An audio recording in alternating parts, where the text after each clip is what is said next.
In this video, we're going to change our game loop code to use fixed steps. This will make sure the game performs at the same frame rate no matter what kind of display the player's using. I'm going to be adding this code to the Pizza Legends project. If you're new here, that's a whole tutorial series where we build this game from scratch with just vanilla JavaScript. You don't need to be up to speed on that project though. This concept will work for anything that has a game loop. Let's dive right in. So I'm in the overworld.js file, and you can see we have this method called startGameLoop. And in that method, it defines a step function that should run, and then it kicks it off for the first time. When it's done running, it uses requestAnimationFrame to kick it off again.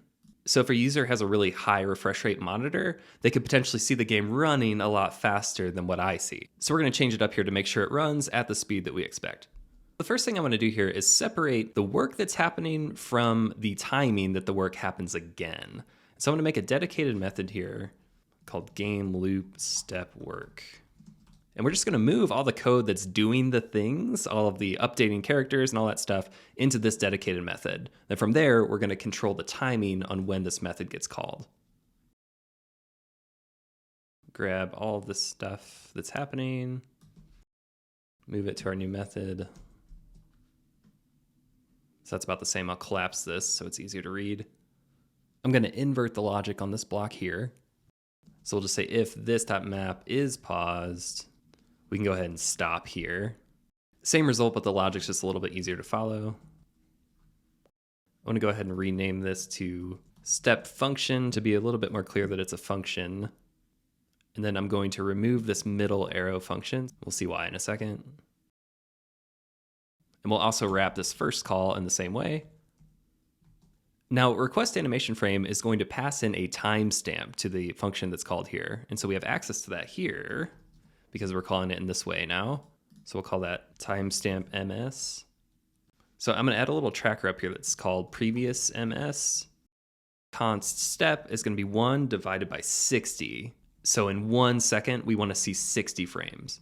And for the record, if you wanted to switch this up, maybe run your game at like 30 frames per second or 24, you could do that here. But we're going to leave it at 60.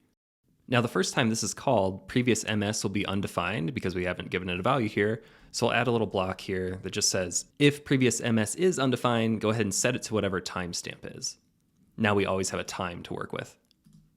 Now we're going to figure out our delta by taking our current timestamp, subtracting what it was before, and then dividing the whole thing by 1,000. So it's kind of speaking the same language as what we're doing up here.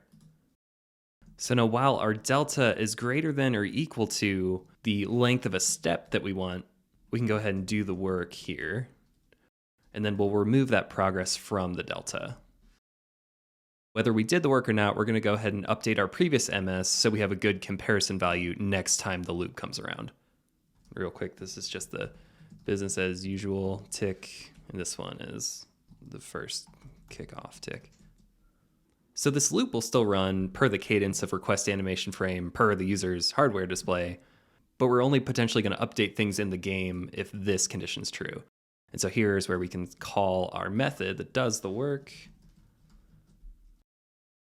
Now we can test it out.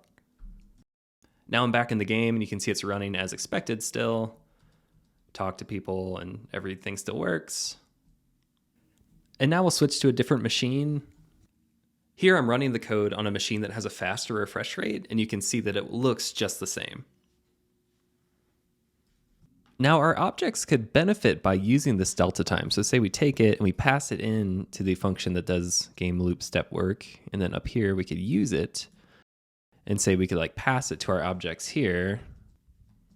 Now if objects had, say, internal timers or something like that, they could use the real amount of time that's passed to sort of work those down. Now the characters in the game benefit from this by not moving faster than our expected frame rate, but they're still locked to 1 pixel per frame. That's a design decision on my end, just something I want to call out. If you're working on a game, be sure to hit up our Discord server. There's a bunch of people in there that want to see what you're working on and want to see you succeed in the game that you're making. I'm in there all the time. I hope to see you in there. There's a link below to my website where I have more full tutorials on building games from scratch. I hope to see you there as well.